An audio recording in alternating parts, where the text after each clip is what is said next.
nous sommes ici dans le cadre d'un voyage d'études pour rencontrer les collègues du Nord avec lesquels nous travaillons au Lights à Paris, mais également à Bruxelles et à Genève. C'est l'occasion pour nous aussi de les rencontrer en présentiel et d'échanger sur nos projets de recherche communs. Bien, voilà, avec des liens qui sont déjà anciens. Oui, bien sûr, parce que ce que je disais, depuis 1998 déjà, ça commence à remonter. Des choses ensemble. Ouais, donc on a travaillé ensemble sur d'autres projets précédemment, notamment la réalisation d'une grosse enquête ménage quand même, donc ça nous avait bien occupé en 2015. Et donc l'idée avait été de poursuivre ça par une étude plus spécifique sur un mode de transport qui se développe à Dakar, qui sont les taxis clandestins. Et c'est dans ce cadre-là qu'on se rencontre et qu'on échange sur les suites à donner à ce projet, sur des publications dans le cadre de ce projet. Et donc on a passé ces 3 jours à avancer sur ces sujets-là. Oui, cette collaboration, elle se passe beaucoup en distanciel par tous ces outils numériques, mais également en présentiel. En présentiel, quand c'est à Lyon, c'est d'abord davantage pour travailler sur des publications et des communications. On en a plus d'une dizaine qu'on a co-signées. Et puis, travailler à des futurs projets de recherche. Notamment, on pense travailler sur l'électrification des mototaxis, dont le nombre augmente fortement à Dakar, en lien avec la livraison de colis et aussi le transport de passagers, et sur le transport hippomobile urbain, mais je laisserai mes collègues en dire un mot. Puis ça nous permet aussi de travailler avec des étudiants, que ce soit des étudiants à l'UQAD, dans le cadre de collecte de données. Il y a toute une formation méthodologique derrière. On a aussi la chance bientôt d'avoir un ancien étudiant de l'UQAD qui est passé par Genève et qui viendra en stage à l'école. Et puis ça aussi alimente les nouveaux cours de l'école. Par exemple, nous avons un nouveau cours transition consacré aux mobilités dans les Suds. Oui, je pense que l'intérêt aussi, c'est ensemble de coproduire ces recherches autour de problématiques d'enjeux communs dans les villes des Suds, notamment dans nos villes où coexistent différents systèmes de mobilité et souvent sur des points sur lesquels il y a encore des champs de recherche à approfondir. Et la question de l'informel, de ces nouveaux systèmes de transport qui se développent pour accompagner l'extension des villes, c'est aussi l'occasion d'approfondir la recherche pour mieux éclairer aussi la décision publique.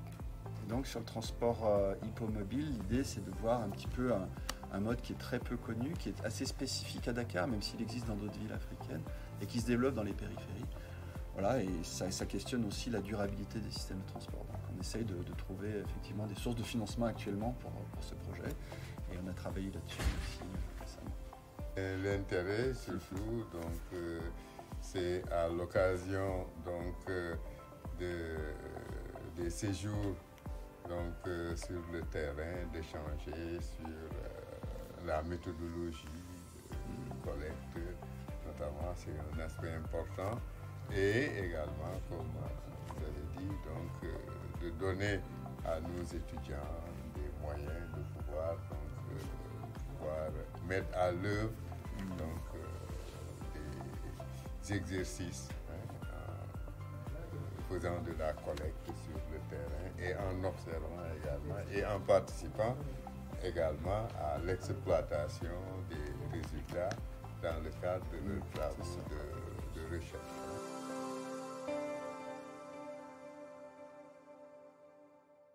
Nous, le regard, par exemple, l'informel qu'on a appréhendé à travers les taxis clandestins qu'on a particulièrement étudiés.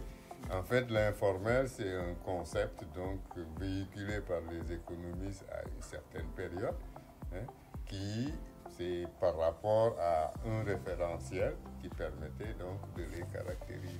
Mais on se rend compte que c'est pas seulement cet aspect d'irrégularité, d'illégalité, mais c'est une pratique, peut-être qu'il faudrait mieux apprendre, peut-être pour pouvoir arriver à une analyse de situation plus concrète, je dirais à la limite plus objective, pour tous ceux qui utilisent ce concept ou bien pour les politiques. afin donc de mener donc des opérations de développement des transports, de la mobilité un peu plus appropriées. Nous, ça nous intéresse aussi dans nos villes, puisqu'on voit un développement quand même de certaines formes d'emploi informel avec les plateformes de livraison, etc.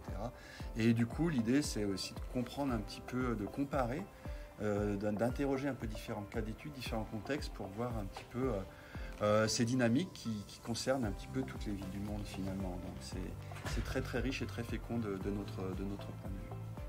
Et non seulement sur les conditions de l'emploi, mais aussi du côté de la demande, sur les pratiques de mobilité, en particulier dans les terrains périurbains, dans ces zones de périurbanisation. Ça nous enseigne d'autres modalités d'accès motorisé à la ville que le seul usage individuel de la voiture particulière. Tout à fait.